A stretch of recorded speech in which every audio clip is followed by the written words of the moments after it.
रामचन्द्रं शरणं प्रपद्ये मनोजवं मारुततुल्यवेगं जितेन्द्रियं बुद्धिमतां वरिष्ठं वातात्मजं वानरयूथमुख्यं श्रीरामदूतं शरणं प्रपद्ये गुरुर्ब्रह्मा गुरुर्विष्णु गुरुर्देवो महेश्वरः गुरु साक्षात् परब्रह्म तस्मै श्री गुरवे नमः। सद्गुरु साईनाथ देवताभ्यो नमः।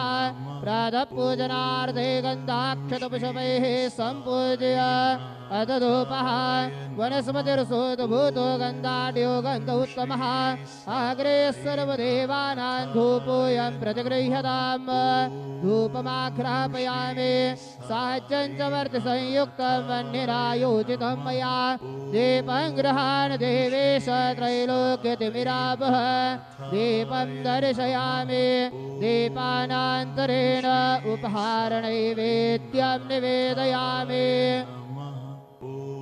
चतुष्कोणमण्डलं कृत्वा तदुपरि नैवेद्यपात्रं निधाय गायत्रीमन्त्रेण पात्रान् सम्प्रोक्ष्य ध्येनमदराम् अमृते कृत्य ग्रासमदरां प्रादर्शयेत् सत्यन्त्वरतेन परिकिञ्चामि ॐ प्राणाय स्वाहा ॐ अपानाय स्वाहा ॐ व्यानाय स्वाहा ॐ उदानाय स्वाहा ॐ समानाय स्वाहा ॐ ब्रह्मणे नमः।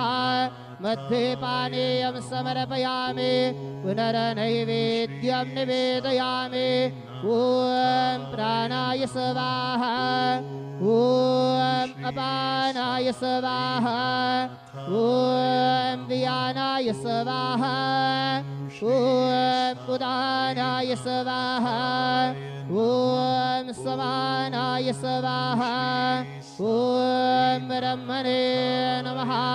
नैवेद्यं निवेदयामि हस्तप्रक्षालनं समर्पयामि मुखप्रक्षालनं समर्पयामि करद्वरदनार्थे चन्दनं समर्पयामि सद्गुरु साईनाथ देवताभ्यो नमः।